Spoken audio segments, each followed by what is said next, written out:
On today's episode of the Untitled Movie Podcast, we're talking about necessary roughness. So stay tuned as we talk about football, somehow talk about wrestling, spend way too much time talking about Quantum Leap, and decide who really coached that team to victory. Plus, as always, technical difficulties. This year, the Texas State Armadillos are a little short on talent. Show me the arm, son. Throw the ball, genius. How about that? He stinks at two sports. But Coach Riggs thinks he knows where to find it. I never saw anybody fire that football the way you did.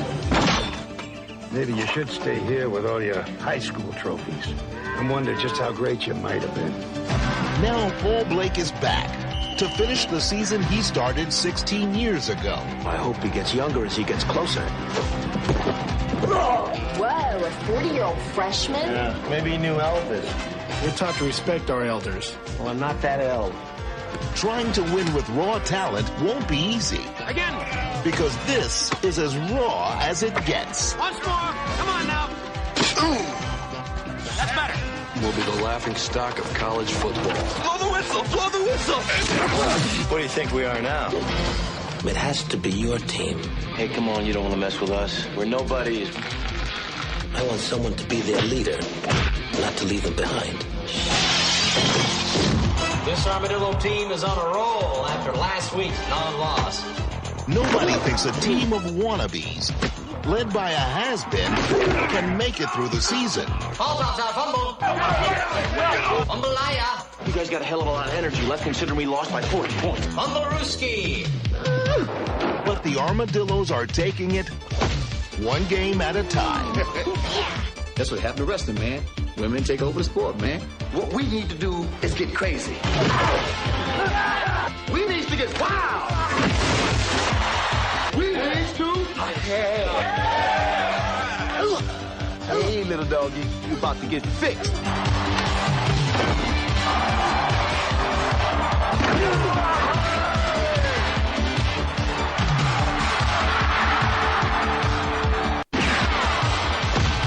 Necessary roughness. I've been waiting for you. You should be waiting for the guy to cut your hair.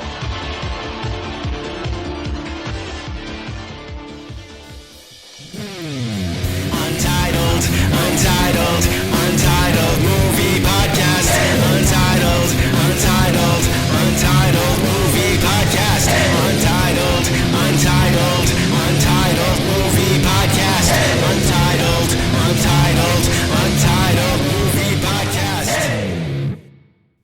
Ladies and gentlemen, we're now in November. Last month we gave you Scocktober, in which we did The Monster Squad. I'm not going to say the second movie because fuck that movie. And Beetlejuice. And now we're giving you a movie starring a person who I wish, if I said their name 3 times, they'd appear. Scott fucking Bakula. Oh, man. Sam fucking Beckett. Sam Beckett playing football in a sports comedy. It's not unnecessary. It is necessary roughness. Hooah! Hooah! Yeah, bitch. So, Scott Bakula he's one of our fucking heroes. I love Scott Bakula. I'm not even imagine if you could say, imagine a version of Beetlejuice, of Beetlegeist, in which you say Scott Bakula's name 3 times, and he pops up. You know he would show up with like just stuff to do. He'd show up with like board games. Yeah. Him and Chelsea Field. Like, I don't think he's he cannot be a bad person. No, he's Scott Bakula. I just, maybe he is. Who knows? He's Scott Bakula. He's definitely a nice guy.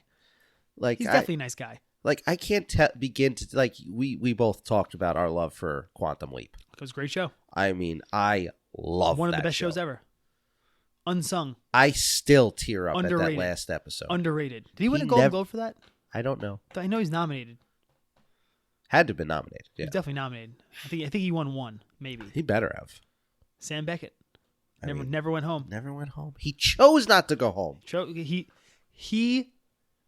I respect Jesus, but Sam Beckett also died for our sins. Yeah.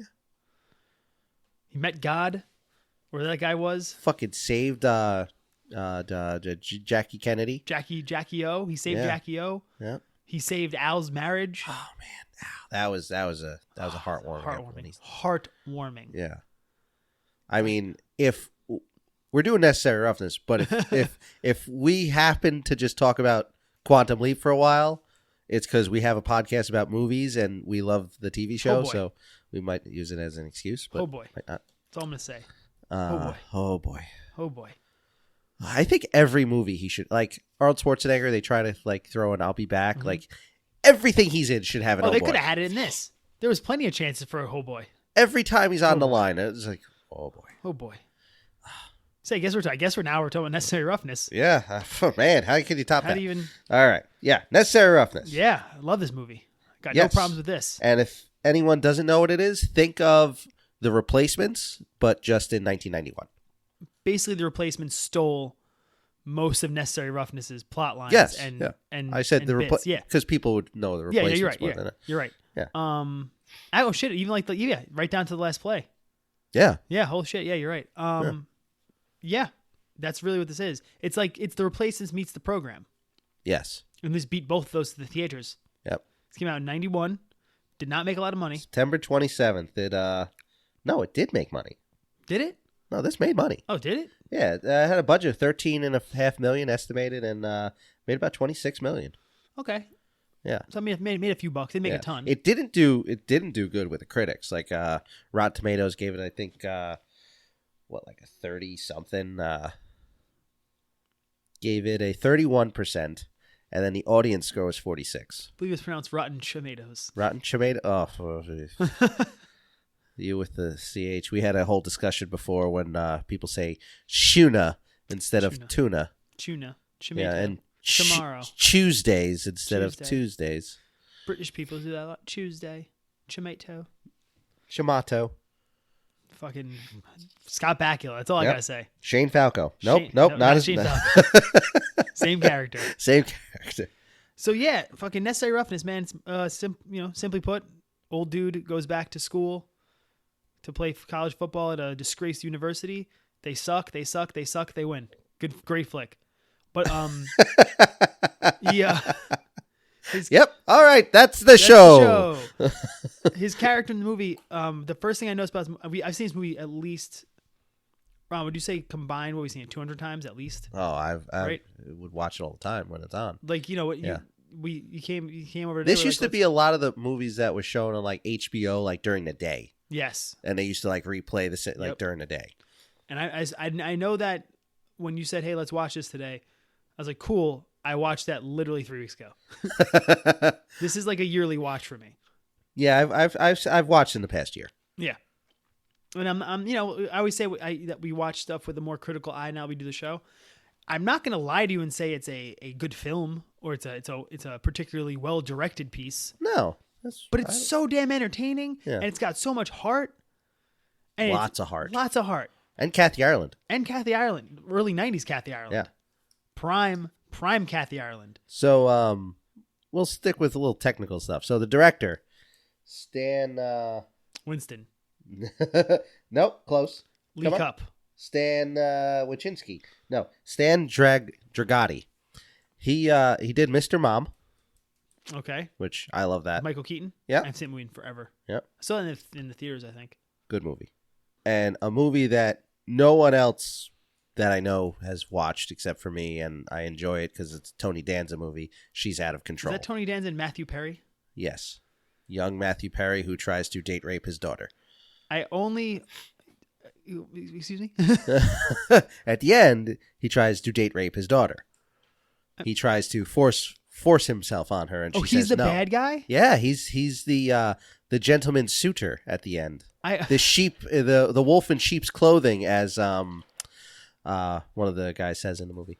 I only know that movie from the box of the tape when I was younger, and it was one of those hastily slapped together, like Tony Danza, like basically like a shot of him, like a promo shot of him from Who's the Boss, slapped over a generic beach scene with a picture of Matthew Perry doing like the Chandler shrug, and like I don't think so. The girl's barely in it. I don't think so. You gonna look that up? I'm gonna look that up. I think you just made that up. I'm not making that up. I'm not even giving you the song because I'm gonna be fucking right. No, you completely made that up.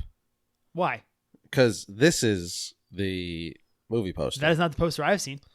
This is the movie poster. Not the poster I've seen. You think they made multiple posters for this movie? Yeah, I think they probably did that thing where they changed the box to confuse you and make you don't think so, buddy. Make you think there's more Matthew Perry and to capitalize on Matthew Perry's fame. I think that's you what think happened. they changed the box? Yeah, people were like, "Oh, he wasn't in the whole movie though." That's my point. Is that they do that all the time. You know how many movies back during the video store days? How many movies I rented because I was like, "Oh, insert person I like is in this movie," and they're in like 4 seconds of it. They just put them in the box. Yeah, I don't know about that. I think you're stupid. I think you're dumb. I think you're uneducated, and I hate you. Yeah. I do like the director. I mean, from those, he didn't do much. He did like 4 movies. He didn't do He also much. did the man with the but no Ronnie loves him. the Tom Hanks movie, the man with the one red shoe. And that may be all I need to know. I believe you're mocking me. I'm Aaron Nevilling you. All right. So I didn't sleep a lot last night. I do like me the director. I'd like me some Aaron Neville. I'm not gonna lie about that. All right. So we got the technical stuff that I wanted to talk about. Obviously, there's nothing else technical about this movie. It's not at all. It's a sports movie. It's a sports movie, and it's an underdog story. And I'll tell you this again because I'm not gonna. I don't lie. I'm not gonna sit here and tell you it's not really greatly paced. It's not like a super powerful script. Sports movies, though, this is proof. I think it's paced fine. There's some time. I know they kind of skip over like the whole like too much of the season in my book, but no, they didn't need to show it. I guess I wanted to understand his relationship with the teacher a little more. They really only show actually the whole season is up to the midterms because they talk about the midterms just before the big game, so it's not even a whole semester of school. Well, yeah, it's 2-3 months. It's an old school 10. I think it's a 10-game season back. Yeah. That's how college was back then. Sports movies are if you make a sports movie that no one enjoys, you might be an idiot. Like it's pretty easy. It's so easy to make at least an enjoyable sports movie. Well, you have so much of it that you don't need a script for because all you got to do is just show a game. Yeah, show the sporting event. Yeah, and it's the same thing. It's the same argument I always have about wrestling. Cue the sound effect Ronnie plays. Hopefully, when I talk about wrestling. So, you can play the "It's real to me, damn it" guy. You know what I'm talking about? No. The guy who went to it was a meme. It was all over YouTube. It was a viral video. He went to no, you don't know what? No. He went to some like old wrestling panel. Like it was like Arn Anderson, a bunch of people sitting in like a high school gymnasium somewhere. And I forgot what his question is, but he's like, "It's still real to me, damn it! It's still real to me!" And he starts crying. You never saw that? It's amazing. He did a Tosh.0 Redemption and all that stuff. No? Okay, well, if I could find it. Yeah, it's a thing. It's a real thing. So yeah, you can play that sound effect. Anyhow, it's the same feeling I have about wrestling, which is when wrestling's bad, and pro wrestling right now, at the higher level, so to speak, is ass fire. And I don't mean that in a positive way. Sorry, ass fire sounds positive. It sounds like something a rapper would refer to something as. It's ass fire. No, it is. It's my ass fire. Yeah, it's shit flames. It's garbage. And it's always upsetting to me because it's so easy. To me, some of the most dramatic things you see, sports. If you get anyone in a room, unless you're one of those fucking people. I actually had this conversation with my brother-in-law the other day. Unless you're one of those people who's like, I don't watch sports ball, and like it's whatever. You're an idiot. We get it. You don't like sports. One of those like real people who's like super anti-sports for no reason. If you get anyone in a room who likes even the most minute amount of drama and make them watch like a close Super Bowl or something, or a hotly contested fight, or like the overtime of the Stanley Cup Finals, give it 30 seconds before they're like, "Oh my God!" and screaming at the screen. There's so much human emotion. There's so much. It's so easy. That's what I say about wrestling. They control a sport. Yeah. It's so easy to manufacture those moments over and over again because you're controlling a sport. Yeah. You just keep rebuilding. You could really do the same freaking moment every 2 years, and people would still be like, "Oh no, he won!" Like they do. Yeah, they do. They don't do it well though somehow. So back to this. To me, it's so easy to make good sports movies. You only have to hit some beats. You have like that's really my only like quote unquote I wouldn't even say problem with this movie, but the thing I noticed about this movie that's not great is that it just skips a lot. They kind of like they like wrote down the beats they wanted to hit. Yeah, and they didn't like really consider how to get there. They're just like, nope, we're gonna put them in, but it works. It still works. At the end of this movie, I like choke up at the end of this movie. Yeah, when he's like, Mr. Blake, they'll never touch you. and they fucking slap hands like bam, bam, bam, bam, bam, bam. I'm like, I love you, Paul Blake. Like, and Shane Falco, Charlie Banks. So yeah, didn't someone fancy do the score for this? Bill Conti. Exactly. Who could? I mean, he did Rocky. His music at the end, I love that. It builds up. Bam, bam, bam, bam, bam, bam. That yeah. It's Rocky. Yeah. That's all you He gotta also do. did the Karate Kid. He's a good underdog scorer. Yeah, fucking Johnny Lawrence was a true underdog. So, Bakula, baby. Yeah, this movie's fucking infinitely entertaining to me. Not only Bakula, Robert fucking Loggia. This is really, I love Bakula. But let's be honest, this is Robert Loggia's movie. It's great. I think Robert Loggia, I mean, Scott, everyone does a good job, but Robert Loggia does like a lot of the heavy lifting in this movie. He does. He creates some of the good moments. Like at the end of the last game, he's in the suit, has some comedic where he doesn't know how to handle a suit. He hates wearing a suit.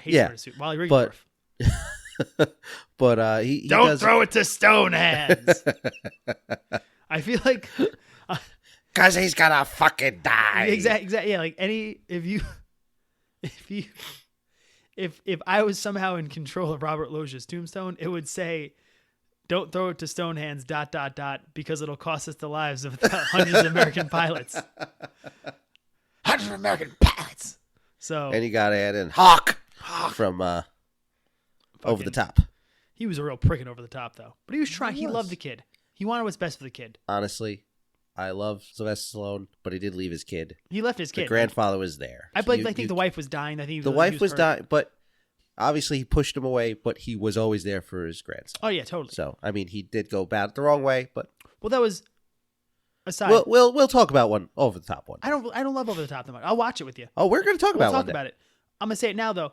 It suffers from 80s-itis, where they were like, "Fuck it, they'll figure it out themselves," and you kind of have to fill in the like emotional blanks. You're like, "Oh, he left because."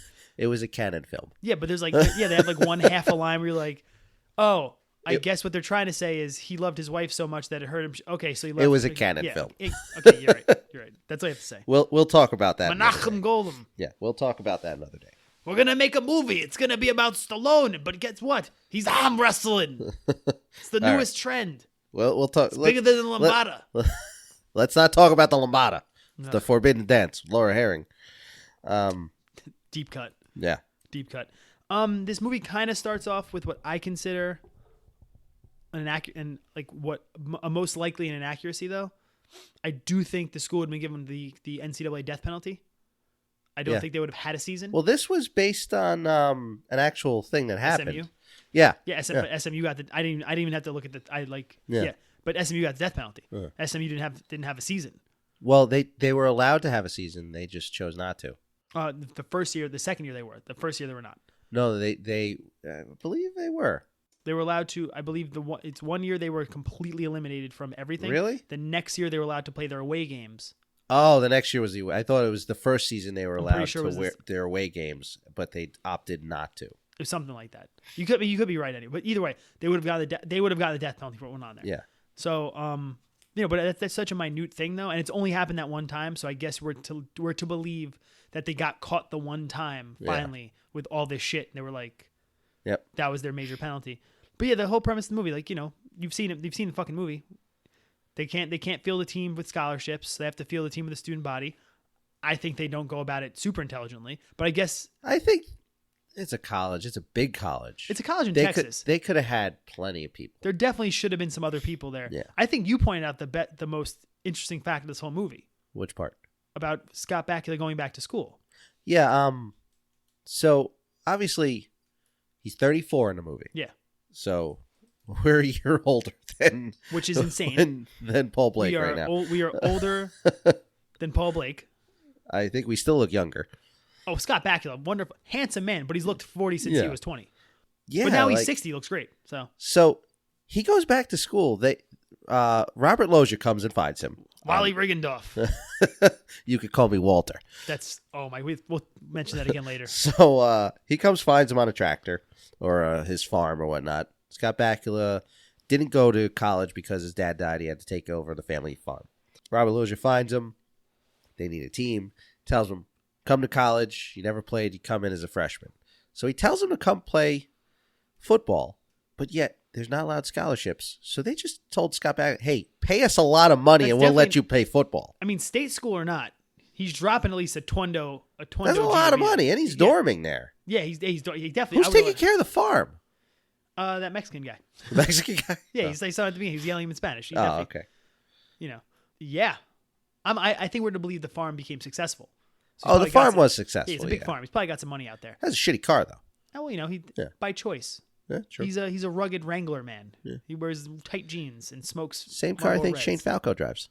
Oh shit! I think you're actually right. Yeah, they definitely stole this entire movie.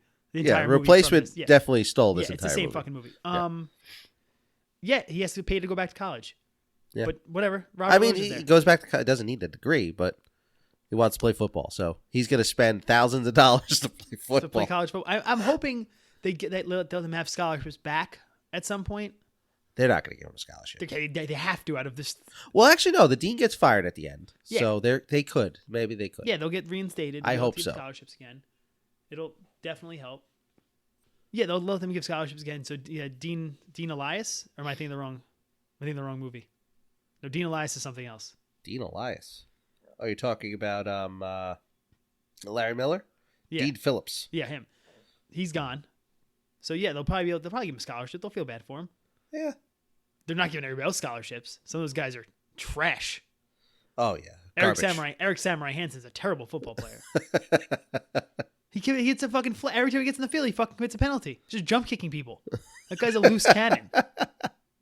That's the only part of this movie that's like legitimately ridiculous. It's still funny. The part where the ref has to explain the kicks and stuff, that's hilarious. Yeah. It's a great joke, but it's completely batshit insane. They would have been better if that joke should have been the beginning of the movie. They should have played a scrimmage or something, and the ref had to do the whole like explain Sengetsu sword block. Like that would have been funny. Yeah. It's weird that happens at the end in that game, and they're not just like you're kicked out of football forever and your team is disqualified. But whatever. Yeah, dude, it's just a fucking cool movie. Like it's early 90s, like it's popcorn. Yep. I got no problems with it. No. Jason Bateman's running around there, young Jason Bateman. Yeah. Yeah. Circa of the fucking whatever it is. Family Ties? No, Hogan Family. Hogan Family. Yeah, definitely not Valerie's family. It's Hogan Family. Yeah, because it was Sandy Duncan. Sandy Duncan? That's who came? The Triscuits lady. That's who they took? Yeah, Sandy Duncan came back. Okay. Because Valerie, whatever her name was, Valerie... Bertinelli? No, Valerie Bertinelli was One Day at a Time. Oh. Married to Eddie Van Halen. Valerie Harper? Does that sound right? I think so. Whatever. It's her show. I don't know. Was she a comedian or something back in the day? Was that her whole thing? Oh, yeah. Valerie, yep, you're right. Valerie Harper. She was, I guess, comedian, actress.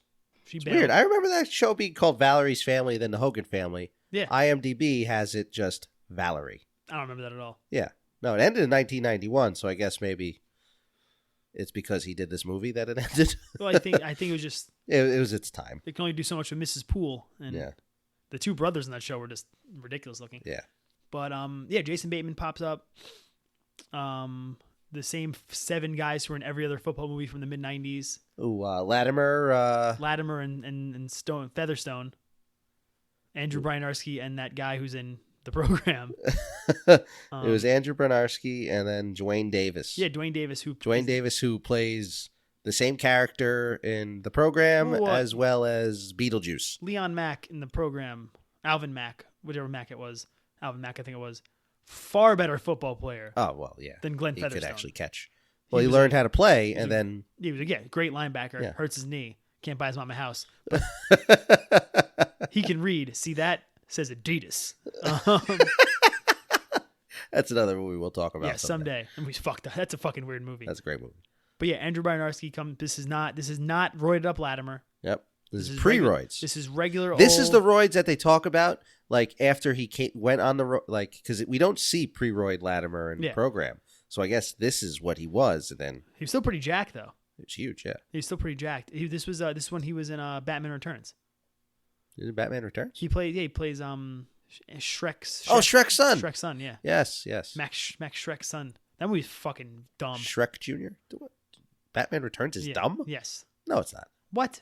No, it's ridiculous. It's not dumb. It's the most fucking Tim Burton-y Tim Burton that ever Tim Burton with the fucking the penguin. He's biting people's faces off. And that was a great Batman. Michael Keaton as a Batman? I'm not gonna knock it. I don't love Michael Keaton Batman. No, what do you like, George Clooney? No, I don't like George. You got a stupidity I problem? Like Val Kilmer. Val Kilmer. You like Fat Kilmer? Okay, don't you insult Val Kilmer. Val Kilmer was a great Bruce Wayne. It's not his fault. Joel Schumacher wanted to put nippies on everything. All right. He was here. I'll give you. He was a good Bruce Wayne. Not better. Michael Keaton was very good. Yeah. You know what else? You know what else? You know what else he had? You know what Michael Keaton didn't have? Michael Keaton. I love Danny Elfman, but all Michael Keaton had was bum bum bum bum bum bum bum bum bum. All he had was that shit. Val Kilmer had, baby, I kiss from a rose on the grave. Ooh, he had Seal. He had Seal, Ronnie. Which one had U2? Also that movie. Oh, that was yep, U2? He had Seal. Thrill Me, Love Me, Kill Me, yeah, whatever Lick Me, it was. whatever Something the hell Starving was. Children, yeah. Yeah, Seal. And then U2. Seal. Danny Elfman. Knock, knock. Who's there? Who's that? Seal. All right. Nork. Yeah. So anyhow, what are we talking about? I don't fucking know. You just like your face changed. I think you turned into Val Kilmer. I love Val Kilmer. I don't know. Val Kilmer should have been. We've said this before. We said this on Willow. Val Kilmer should have been the biggest freaking star of the '90s. I agree. He should have been chewing gum. I like him. And smiling real big and chomping at people. I don't know if that he just chomped. I don't know if you heard his chomp. For a decade at least. He should have had everyone else's career. And he didn't because he's hard to work with. And said he was Bruce Wayne once. Whatever. Anyway, Scott Bakula would have made a lovely Bruce Wayne. Like an older, stately Bruce Wayne. I don't think he could do the... Scott Bakula could do lots of things. I don't think he's more of an action guy, though. I'm not going to put him in an action role. He was doing action here. Was he? And played football. Was he? Was he doing action? Kind of. I'll tell you this. They definitely got him someone to coach him on his throws. Oh, he throws. He could throw. They did not get someone to coach him on catching a football, though. No. Every time they throw a ball, he looks like he's going to drop it. Quarterback doesn't have to catch. Yeah, but quarterbacks generally have really good hands. Yeah, but he doesn't have to catch. I'm just saying. No, but think of this. He's been on a farm, so it opens up him on a tractor with a cool hat, which when I drive a tractor at work, I should have that hat. Yes. But same hat as a Can't Buy Me Love. Correct. Yes. So he gets off the tractor and he's a movie about prostitution. Anyway. No, that was that was Loverboy. Patrick Dempsey's movies. Yeah, they're both about prostitution. Yes. Just one is more blatant about it. Continue. We should talk about that one day. What, the Patrick Dempsey's weird prostitution movies? Anything with Patrick Dempsey. So he gets off the tractor. Transformers 3. No, he was in that movie? 2 or 3. 3. Outbreak? He was in Outbreak? Never seen Outbreak. The reason he brought the monkey. He brought the monkey? It was what the a piece pet of monkey. Shit. What a piece of shit. So gets off the tractor. He's throwing the football at this mannequin that's on like this spring. So it's a scarecrow, Ron. It's a mannequin, a football mannequin. Football scarecrow. Okay. So he's throwing at it. So he's had all these years of throwing the football. So he can't be Batman. He's already fighting Scarecrow. No, continue. He can't catch. No one's ever. He's fighting Scarecrow. No, he hasn't Batman. practiced catching in years. He's 34. So he's tossing the rock around with the Mexican dudes on break? No. They're probably playing. Because that's what, if he was, he'd be throwing to them. He's in the middle of the field where no one could see him. He's got a sack full of balls, and he's throwing at a fucking Scarecrow. No one's throwing back to him, so he can't catch. He hasn't practiced catching. It's excusable. I love this movie, but it's maybe better movie. He fields a team from all the guys that work on his farm. They play a local land think baron. they could go to college. They don't have to go to college. They have to go to college. To be in a college team, they have to go to college. In my movie, it's a rec league. Oh. They're playing. It's a longest yard situation. They're like playing Mystery Alaska? Yes, like Mystery Alaska. They're playing a rec league game against a land baron to save the farm. A land baron? Yeah. Jackie Gleason can play him. It's fine. What is this, like American Outlaws with football? Yeah, exactly. That movie's not very good. We loved that movie when it came out. I loved a lot of things when they came out. Yeah, at least it's not about prostitution. But it does have Scott Conn in it. I do love Scott Conn. He's pretty good. I enjoy this. I have a unapologetic enjoyment of Scott. All right. So yeah, but Necessary Roughness. We've talked about lots of other movies besides this so far. I just like we discussed this when we did our Frighteners episode a few weeks ago. If I like a movie that much, I have less to say about it. Yeah, because it's just good. It was just fucking entertaining. Right, so we got Robert Loggia, and we got who's the coach? Who's playing against type actually? Robert Loggia was known for serious stuff. Really? Yeah. Serious I guess guy. I've only known him when cursing Robert Loggia. Yeah, Robert. Because if he's not cursing, funny Robert Loggia though, real funny. He is. And we Wally, got. you can call me Walter. Who's the coach? Hector Elizondo. Yeah, I like him. He's great. He's great in everything. The only reason, literally no joke, I saw the movie The Princess Diaries in the theaters when I was in high school. Because of him? No, because I liked a girl and she didn't like me, but she made me go to the movies with her. I was weird. I was a weird kid in high school.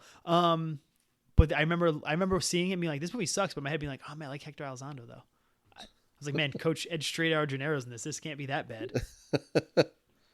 He's on that horrific Tim Allen show now though. You were telling me that Last Man Standing? Yeah, I don't take political sides. So anything that's that heavily, it's like the most heavily handed. Yeah, never watched a second of that show. I know they canceled it and then they brought it back. It's like, you know those people that sit outside abortion clinics and throw rocks at people? Uh-huh. It's like that as a television show. Okay. Does that make sense? Yes. It's some shit they'd be like, this is great. It's not. It's fucking weird. All right, so let's talk about who's in this movie. Because it's got some notable faces still. We got Larry Miller, who plays Dean Phillips. He's wonderful in this movie. He plays the same character. He's wonderful in everything, though. It's essentially the same character. Except that movie that I can't think of the name right now, where Dennis Quaid and Kathleen Turner, where they're the assassins. Dennis Quaid and Kathleen Turner? So they're in the FBI or something, and they have the... I don't know about that. Yeah, they got a family, and they're in New Orleans. Dennis Quaid and Kathleen. And they have the baby. He plays the local cop, and he has the lisp. Nope. It's not coming to me. Yeah. I believe you. It's a movie. I believe you. But yeah, so who else? So we got Larry Miller. We got Fred Dalton Thompson, the senator. Former senator. Played a bunch of movies. Distinguished Gentleman. Plays essentially the same character in every movie. Who I thought, like in my notes, it says, it looks like he's the exact same character from Days of Thunder. He's the same character in everything. Yeah. He plays a stately older guy. That's it. Yeah. Which normally, when you see him in it, you think he's kind of like a bad guy, or not a bad guy, but he's someone that hinders the Undercover Blues. Okay, now I remember that. Yes. Yeah. So like he'll like hinder like the star of the movie, but in some way, but he doesn't. He actually plays. He's supporting the whole cast in it. We got Sinbad. My wife thinks Sinbad's the funniest person ever. So, watching this, one of the things in my notes is, why is Sinbad famous? Are you like asking existentially why is he famous, or like what's he actually famous for? I know him from all these movies, but he was a comedian. I know he's but his movies all sucked. Yeah, he's not very good at. I mean, there was the one with Phil Hartman where he pretends to be the dentist. Yes, that's the thing that happened. Yep, it was his first kid. I think he was also first in. Kid, but he was in a lot of old white guy reacts. Like I loved him in like Coneheads. Yeah, he was good. He was good in like small roles, but he was in a lot of old white guy reacts to black man in his life movies. Okay, he was in a lot of that. He was good in Jingle All the Way. The movie's ridiculous, but he's good. I love that movie. It's an entertaining movie. I don't know why I like that movie. I want so the Turbo Man. Like, the movies. They could have thought of it. You know, Schwarzenegger gone and said it 5 times. And they were like, we need to fucking change the fucking name of this character. we made so many posters already. I guess dub it. No, fuck it. Leave it. I'm Turbo Man. I'm selling mattresses. This movie's insane. We got Rob Schneider, who he's great. He's great. He's funny. If you could see the face I'm making it wrong. He plays Rob Schneider. He plays the same character, but he gets his point across. He's great in something. Okay. He has to have the right. Obviously, he's not showing up in his character in Demolition Man really didn't need to be there. But I didn't enjoy it. I did not enjoy him. Do you prefer a young Rob Schneider or an older Rob Schneider? Young. Where would you consider, you can do it, cut his fucking head off? Where would you consider that? I would say that's peak. Peak Rob Schneider. Yes, before Deuce Bigelow. Well, actually, no. Deuce Bigelow peaked. I do enjoy that movie. It's a horrible movie, but I enjoy it. And then once he does a movie where he turns into a girl. Yeah, that's a movie. I know you're talking about. Where like he's what is that? The hot chick. Yeah. Then that's downfall. Like Diana Ferris, I think, is the hot chick, isn't she? I don't know. Yeah, who cares? No, it was Rachel McAdams. Oh yeah, that's close enough. Anna Faris was in it though.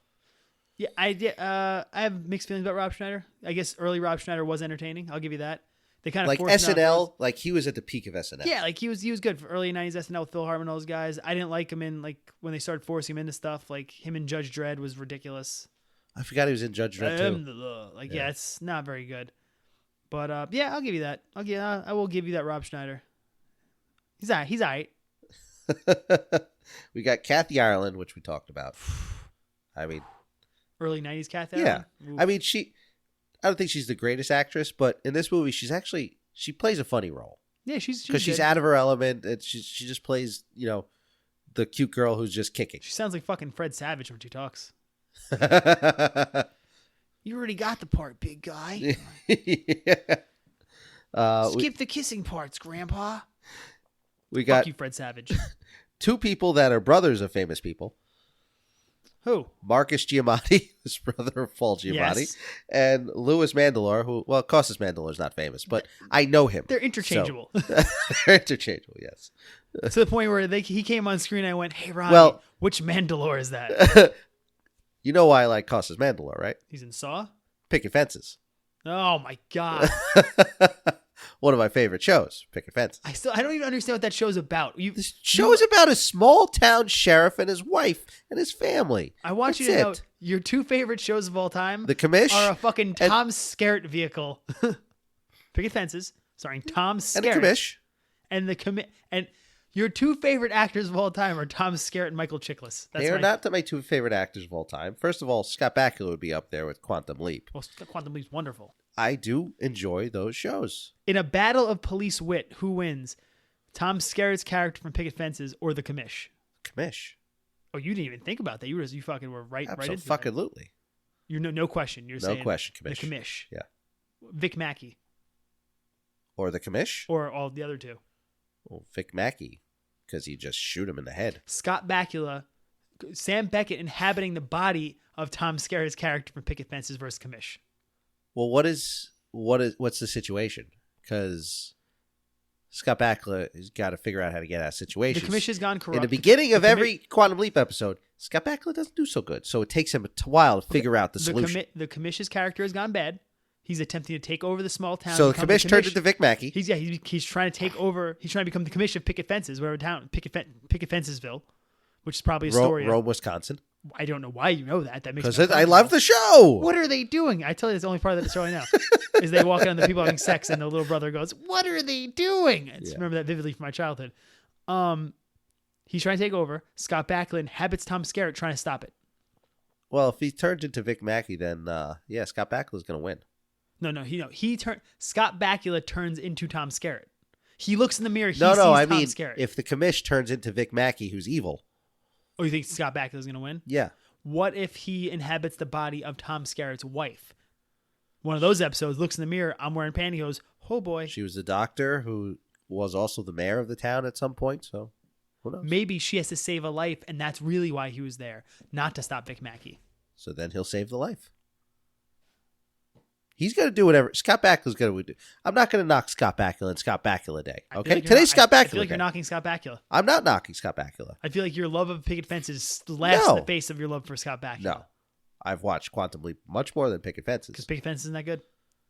I'm gonna say it right now. Listen. No one but you like Picket Fences. No one but you. Yeah. You know what I do know? Picket Fences won probably more Emmys. So no, I love them both. Okay, it's like I'm about to have 2 kids. I can love both of my kids equally and differently. You say that. Yeah, I'm scared. Yeah, what if one's shorter? They're both gonna be short. True. Me and my wife are short. Yeah. Let's get away from this, okay? On Scott Bakula Day, we will not knock Scott Bakula. We will praise the man. Bakula Day. I was trying to do this Saturday. I was trying to do a thing. I'm very tired. I'm sorry. I didn't sleep well last night. My son was up doing baby stuff. Yeah. And I had to work this morning. Maybe Scott Bakula could come help you. Oh, man. Maybe Sam Beckett's inhabiting my son. He was hoboying. Well, he's going to be stuck there because your son. What's your son going to solve? I don't know. Don't doubt him. I'm not doubting him. He's inhabited by Scott Bakula now. You're saying Scott Bakula is possessing your son? You're telling me that the power of a Scott Bakula capable of quantum leaping is not enough power to give my son the power to change the world. No, your son will change the world. You better believe it. Your son will change the world. You better believe it. No, that's a dead fact. But Scott Bakula can't do anything because your son is a year old, and he can't. Maybe he finds out that I'm the one who has to change the world, and he has to subtly change my day to get me to change the world. He pees on my shirt or something, or shoots a projectile doop at my chest when I'm trying to change his diapers, and I have to change my shirt, and that shirt I change into makes someone notice me on the streets, and I become famous. Bada bing, bada boom. I become famous. I use my clout to remake Quantum Leap. Boom. Bakula's back in action. Bakula's Bakula. See what I did there? Bakula's back? No, you just spelled the Bakula with a C. Bakula back. He's Bakula. Okay.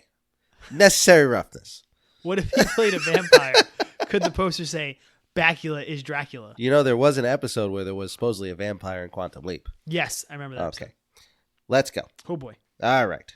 So, are we done with this movie? No, I mean, I like to think that Paul Blake is just Sam Beckett inhabiting a football player. Okay. So he came back. Came Bakula. So who's his Al? Robert Loggia. Robert Loggia's his Al? Don't throw it to Stonehands. If you haven't seen this movie, sorry. We're not really describing much of it. It's a football, okay. It's a fucking football movie. Yeah. Exactly, all the football movie stuff happens. Yeah. Team sucks. They have to build. You know what does suck about this movie? So they have their rival team in Texas, South Texan University. No, it's just Texas. Texas University. It's just Texas because they couldn't. I think they couldn't use real teams. Okay. So I think they used the Jayhawks. They used Kansas. A lot of teams weren't. A lot of teams were like they slightly have off of real teams. Their rival that they played the big game at the end. Yes, which Texas. isn't it? It's the by God Texas Colts. So not a real team. They just show them in the bar fight with them where they come, but they don't really. Before then, when he comes in, I'm like, who is that guy? Yeah, they don't show who. Like he's just a normal guy. It's not like they see one thing with like the Mighty Ducks. Like if you look at sports movies, they played the Hawks first game, and they beat the shit out of them. Yes. Established that these are the guys to beat. Yes. So now you're wanting to see it at the end of the movie that them beat them. In this movie, they don't play that team. All of a sudden, they just have these guys pick at them at a bar, and you're led to believe that this is their rival. Yeah, we've talked about this in other shows. That is a problem I have with a lot. That happened a lot in. This is the save the cat whole thing. Well, not just that. Just the idea that like you're not really foreshadowing anything if you wait till fucking 3/4 of the movie in to show it to me. Yeah. Like they'll Chekhov's gun thing. You show a gun in Act 1, has to be fired in Act 4, that kind of thing. Uh-huh. I know this isn't that exact thing, but it is the idea of like you're right. With sports movies, you need to establish the bad guy. It's a very simple thing. Yeah, just have them play them first game and then the last game. No, exactly. You're totally right. Major League, they did all that. They introduced it too late. You're right. And it just that was like I said, that's one of the only problems I have with this movie is it doesn't really earn the sports movie beats. Yeah. Like they're there and they're good. That's what's more upsetting is they're really good. Yeah. They earn Stonehands. Yep. He misses the ball. That one works. They show the whole movie trying to get better. Then he catches the ball at the end, as my college roommate said, becomes fucking Jerry Rice all of a sudden and can't drop anything, but whatever. He gets the yips. That's cool. They established that. But like even Charlie Banks, they kind of did this. Like I said, that's why I always say I love it. It's a very enjoyable movie. But it's not really well made because Charlie Banks pops in the beginning. Yeah. The movie, they basically immediately set him up to be Rudy. Yeah. You're like, oh, he's going to be really important. That's the only kid from last year's team who didn't get caught on drugs, and he made the team, but was only on the practice squad. No one cared. And then they kind of only show him in the background or like with little tiny scenes for the rest of the movie until the very end. Yeah. And the only like it's like I kind of wonder, did they have another cut of this movie where more scenes with other people. They I like to imagine there's a version, it's short, it's like 80 something minutes, right? I like to imagine there's a 100-minute version, like another 20, where they kind of I'd watch another 20 minutes movie. I would watch a longer version of this movie. It's like you said, it's missing some of the guts. It's missing some of the connective tissue. Like that scene at the end, like with him and Manu Manu, that's awesome. But they don't really have any they're roommates, and they tell you they don't show the connection with them. Like all of a sudden, he's the center, and yes, the center protects the quarterback. Yeah. But all they show is at the bar when the guy's about to throw the beer, when he throws the beer on him jump up. Yeah. But they don't establish the connection between them. Like they don't show anything happen in the dorm room. Like maybe he helps Manu Manu out. Yeah, and like builds up that relationship. All they show is him throwing him on the top bunk. Yeah, and then that's it. And you and I like to rewrite movies from 26 years ago, but like had he, because he's fucking up in the beginning. Yeah. If you just would have had Manu have him get sacked a few times in the first game, and then he feels all bad. A little 30 seconds of screen time, he feels bad, but he's like, no, it's I still got your back, kid. He helps. Maybe he talks to him about Kathy Ireland because that's shoehorned in that he's like helps him, gives him pointers with women or it feels like one of those movies. And again, it sounds like we're shitting up, but I'm just kind of I have to nitpick something because I like it too much. Yeah. It feels like one of those movies where they had a bunch of scenes they want, like a bunch of jokes they wanted to hit, and they wrote them all down, and they were like, all right, how do we just get to the jokes? Yep. And they didn't bother filling in the rest of it. They just got the jokes out. Yeah. Football, and also 75% of the cast of this movie is clearly in their 40s. Playing college students. Well, it's like almost like an ongoing joke how they make fun of his age, but yet everyone on that team looks like they're 40. Yeah, there's that one dude. There's that one dude in the scene where they get the jackets taken away. Yeah, who's in the back? He's in the back right corner. Yeah, and that is someone's dad. If that man, that's someone's 80s dad. He had like an 80s mustache. Yeah, he had he had a flat top and a mustache, and he was out of shape. He had like the guinea cut. Yeah, that just looked like some dude who they found, like he was the janitor at the college or something. They were like, hey, man, you want a gig? He was like, I'll play some football in high school. I'll come out. Yeah. Hey, late. And then little black dude that hangs out with the polo tie. What the hell are they doing there? Yep. Also, there's supposed to be 17 men in this team. We counted a bunch of times. There's at least 25. Maybe we think that also because it looks like they changed the extras on the team. Constantly. Like it looks like there's a bunch of people on the team, and then you look again at another game. It looks like a bunch of other people on the sidelines. Yeah, it's ridiculous. But who's always there though? Billy fucking Crudup. Yep. Billy Crudup plays I guess he's supposed to be like a graduate assistant or something. If you watch, you could tell he's gonna be famous because he's going. Everyone else who plays a featured extra, I guess you call him, is just kind of standing there the whole movie. Billy Crudup is extra acting his balls off. When Ed Gennaro comes back at the end and talks to Wally Riggendorf, he's right behind them. He's like, everyone always tells us we should do a YouTube show also with this and record it. I don't want to because I'm in my pajamas right now and I prefer to be that way. I wish I could show you he just smiles and he's nodding and he's laughing along with them. He is having a great time being part of a conversation he's not included in. Someone saw them and were like, oh, there's Professor Dr. Midnight. Let's do this. He's a golden god, But I'm on drugs. But yeah, I still love this movie though. It's got the device they do the best, I think. They get that moral, which is why it's kind of hastily thrown together, but it works because that's such a smart ploy, right? The team sucks.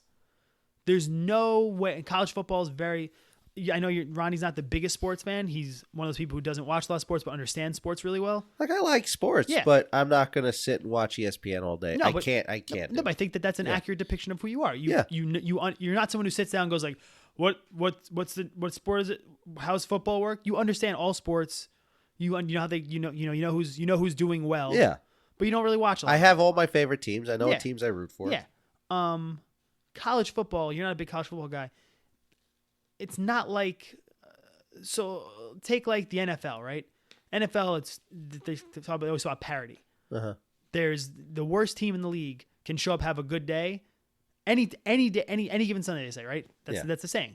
The worst team in the league can show up and beat the best team in the league. And it's surprising, but no one's that surprised. They're all super high level. It's the thing that we say about when people go from college to the NFL. The speed is crazy. Everyone's that fast. The fastest guy on your team, everyone's that fast. So everyone's so good that even the worst teams can have great days. College football, that shit doesn't happen that often. There's upsets, but generally speaking, the worst team in the nation playing the best team in the nation, that shit is a 99. It's not like a 1 in 10 kind of thing. It's a 99.999999999% chance you're going to win kind of thing. Yeah. So it would have been dumb to have them all of a sudden go on some insane winning streak and start beating everybody. So the gimmick they use where they go into the last game 0-8-1 and play the best team in the country and have the greatest game of their lives and barely win because they start doing dumb shit and because the other team gets too cocky. That's fun. Like that's a cool and it's such an interesting way to have it end because you're not like, oh, this is dumb. These guys won a national championship. They'd won the one game and they're so happy they won the one game. And it wraps it up probably better than most sports movies, actually. A lot of sports movies, and I'm not talking about Miracle because Miracle's a different animal. I love fucking Miracle. We'll do that one day. Yes. Because it's based on true stories. That's again, Gavin O'Connor, great director, but it's easy to shoot that, right? Yeah. He made Warrior, the MMA movie. Warrior ends. Again, I'm not gonna. Who gives a shit? I'm spoiling a fucking 10-year-old movie. Warrior ends, and they walk out arm in arm. They're brothers. They got back together. Brothers, yeah. Yeah, but nothing. That's it. You don't know if the kid gets arrested. You don't know anything that fucking happens, right? Even Rocky 1, they hug. Movie ends. That's it. You have no idea. Other movies go too far. They do like the coda at the end. They add fucking 5 more minutes to the movie. This movie, in the last 30 seconds, fucking tells you everything. You like every character. He shakes Ed Gennaro's hand. You know they've developed a respect. Yep. Ed Dean Gennaro gets fired. Yeah, the Dean gets fired. Fucking Jason Bateman and Sinbad are best friends now. You know Jason Bateman's gonna keep going to school. Yep. The Peter Navy Tuiasa Sopo, fucking Manu the Slender, gets the fucking kiss from Kathy Idol, and you know that might go somewhere. They're all buddies. He gets the girl. Like, you know everything that's happened. Like, you get, it's perfect. The end of the last 30 seconds of this movie. There's no questions. There's no question. If Charlie Banks was built up better, the last 2 minutes of this movie would be like my favorite sports movie moment. Yeah. Because that fucking the pound. Well, you have a Rudy situation. Yeah, you have a Rudy situation. He finally got his due. Fucking Paul Blake led them to victory like he wanted to. And you're left to assume that next season they're gonna be better. Become off. a powerhouse. They're gonna be like legit. They're gonna they're gonna be a good team. And they've got 3 more years with fucking 9,000-year-old Paul Blake playing. And some of these kids. Hopefully they don't have Iron Man football next year. And here's the problem. Now that they've said nice things, I feel like Featherstone would have been ineligible for that team. He runs the hurdles in like world record time. He's definitely a scholarship athlete in that school. Yeah. He's on a track scholarship. Well, here's the thing. How is Sinbad on that team? It's some weird shit. So basically, college sports, you have 5 years of eligibility, or you have 4 years of eligibility plus a redshirt year. Okay. So long as you don't use those 4 years of eligibility, like let's say you go to college. So you could go back as like a post grad. You could go back because he said he was working towards his PhD. If you are enrolled in a school and you still have any NCAA. So like say you play for 1 year.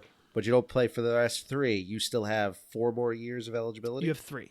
3. Yes. Okay. For those who don't know, we don't share too much about ourselves, but yeah, I work I'm a strength coach, so I work with a lot of college kids, and I deal with this shit a lot. Yeah, what you end up having is you can redshirt a year, which is they take you off the team. They just changed redshirt rules and transfer rules for college actually like last year, whereas it's way easier to get the year off. So let's say you go out, you play 1 game your freshman year, and your knee explodes. They can redshirt you for the year. Like that year doesn't count, and you still have 4 years of eligibility left. But generally speaking, Sinbad played 3. Was like, fuck this, I'm not playing more football. So he still had that 1 year left, you know? So he went back and played. So long as he's enrolled in the school taking, I don't know if there's like a limit of classes. Okay. But yeah. All right. That makes sense. Yes. So he's allowed to go back. I don't understand why Sargie Wilkerson is clearly a non-active duty member of the military at this point and is wearing fatigues out to the bar. That's insane. Marcus Giamatti? Yes, he's wearing full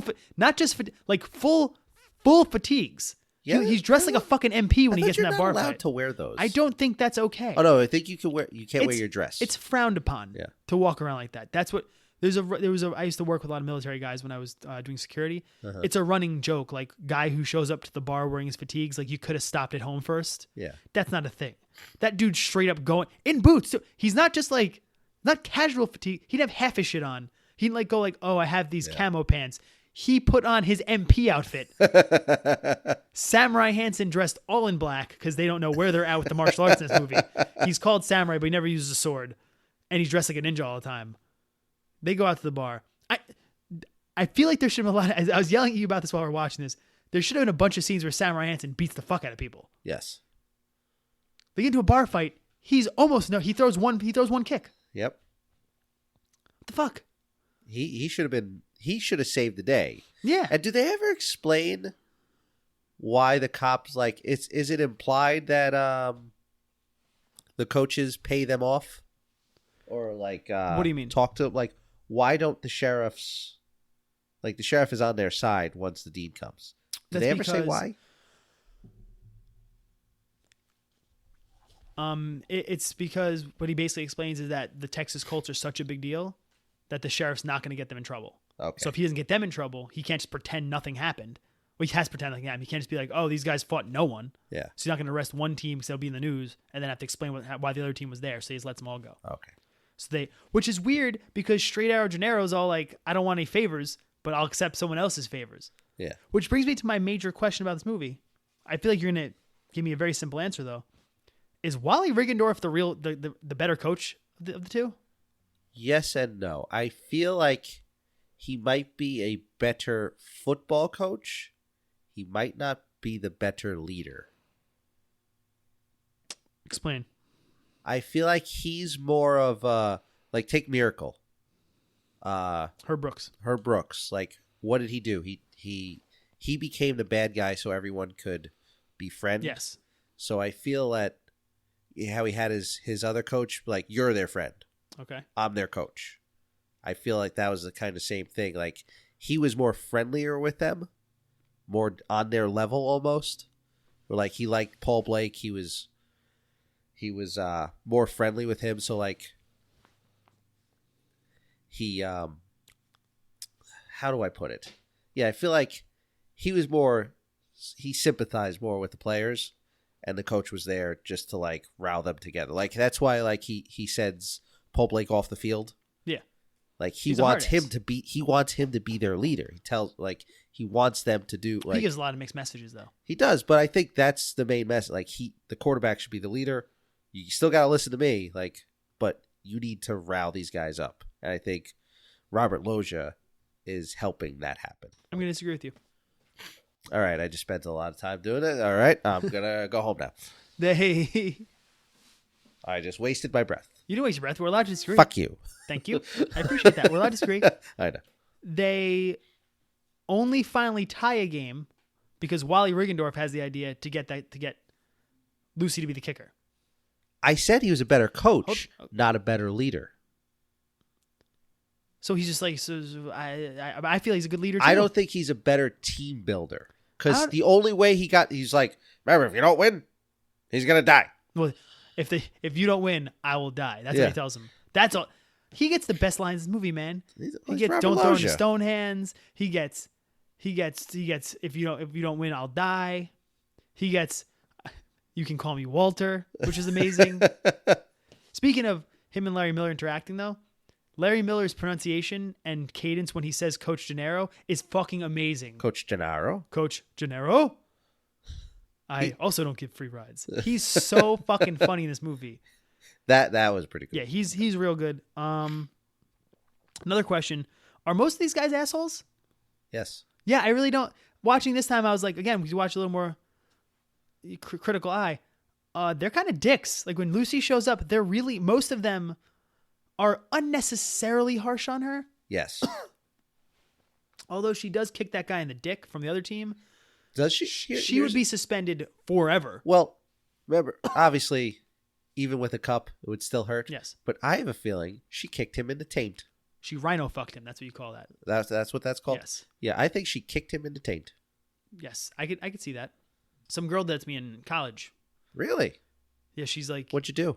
I dropped to the fucking ground. No, what'd you do? Why'd she kick you? No, she's a friend of mine. She was fucking me. She said something to the effect of, "You ever been rhino fucked?" Turn around. I thought it was gonna be a joke, you poked I thought it was like a verbal joke or something. Nope. She took her knee and fucking kneed me in the taint. I almost threw up. It was terrible. I feel like in hindsight her name was Kristen. Fuck off, Kristen. I feel like you deserved it. I didn't do anything wrong. I disagree. There's a standard 90s movie stuff going on here too. Harley Jane Kozak, or her name is the Suzanne, the teacher. Uh-huh. She's living in a fucking mansion on a professor's salary with her weird. Professors make a lot of money. You sure? Yeah, professors make good money. I think it's a big house. like young professors, like just starting out. If you're tenured professor, she's probably tenured. Yeah, you probably make. She dresses like Blossom at a university like that. She dressed like Blossom though most of the movie. Early 90s. I mean, all she had women a wore Blossom berets. She had a Blossom hat. I do think it's funny also that during the bar fight, which again is a great little scene, when although Flat Top can't act for shit, that guy should not have been. I don't know why they decided to get, of all the people on the face of the earth, they chose to give the guy who's like, if I wanted a brother, I wouldn't have killed mine, that role, which is fucking ridiculous. Horrible. When they get thrown behind the bar and Scott Bakula goes, I thought you wanted to pot. Hey, that is the most white guy trying to do an impression of a black guy without being offensive while still being funny shit in history. And it was funny. It was funny. Sinbad takes his watch off 3 different times in that scene. Does he? Yeah, and then when they go to jump off the bar, they don't jump in anything. They dive straight down. So those two are face planting on the ground. I wrote that big in my notes. That would make the fucking best buddy cop movie. Scott Bakula and Sinbad. When they jump off, just think about like Lethal Weapon. Think about like just Die Hard with it. Like I guess yeah. I mean Scott like, Bakula. They would be good at that. And I mean Scott Bakula. Even though I said he could do action, I take that back. There you go. Scott Bakula's a little too old for this shit, and Sinbad's definitely loose cannon. So yeah. I don't know. I like this movie. I don't have that much to say about it other than. It's a good little sports movie. It's worth a watch. It's definitely worth. It's worth a watch. Numerous. It got freaking dick stomped on Rotten Tomatoes, right? Yeah, it's like 32% or something. Yeah, didn't make a lot of money.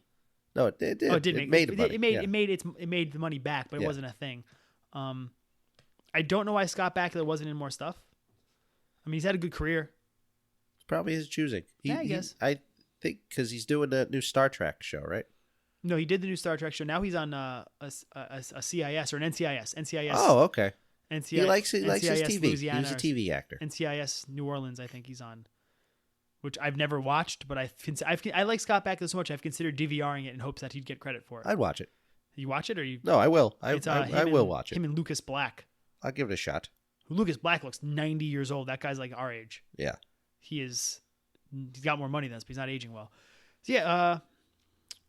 So what are we talking here? Who's your what have you? So my Richard Tyson. Tyson. My Richard Tyson is Larry Miller. Are you going Larry Miller? I'm going Larry Miller. I mean, he's been in so much stuff.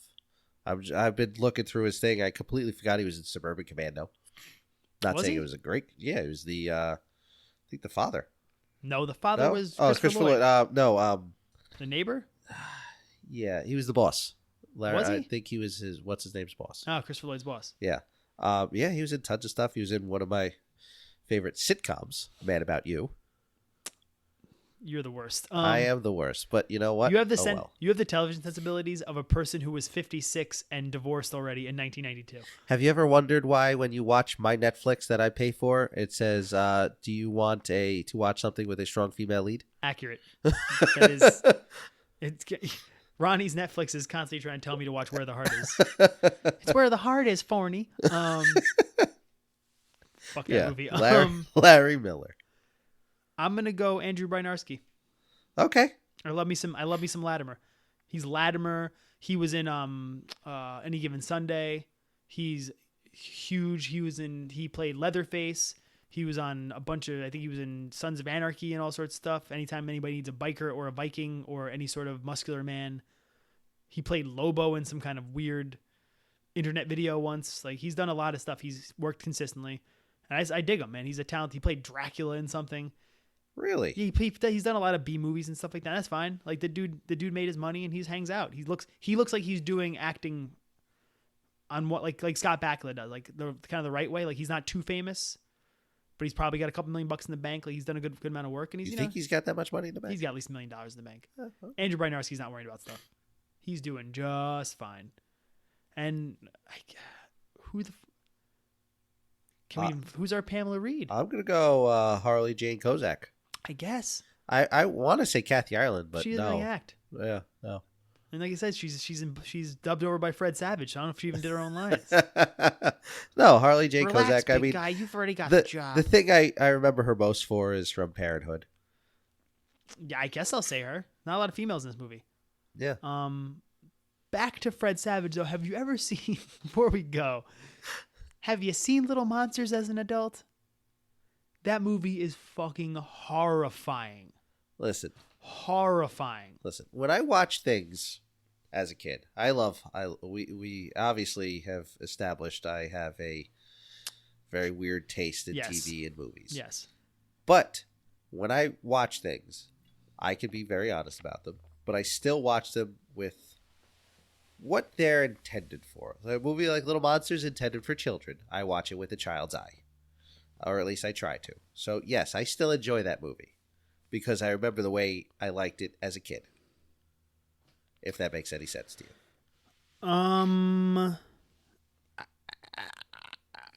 That movie's horrifying and gross. This movie's not a good movie either. It's enjoyable. Yeah, it stands the test of time because football is always football.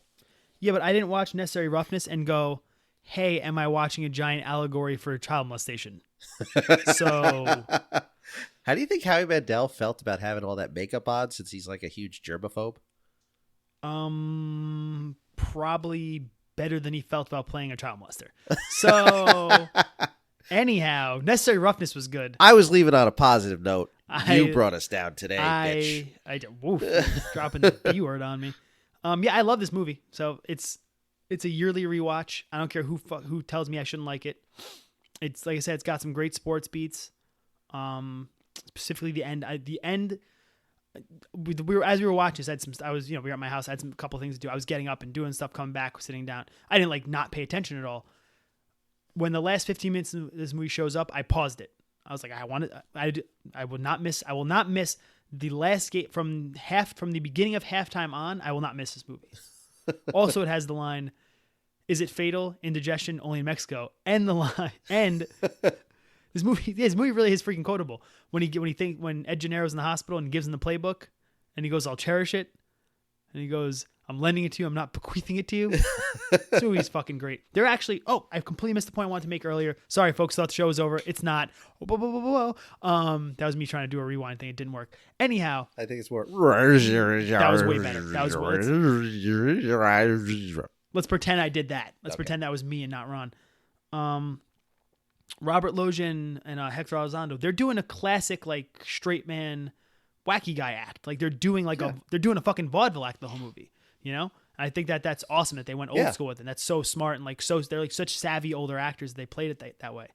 Even the dumb lines all I had to do is teach one personal hygiene class. Oh, that's something you know nothing about. Well, I think someone like Hector Elizondo, in the roles he played, he needs that wacky guy. He's a straight man. Yes. So even Beverly Hills Cop 3, you had Judge Reinhold.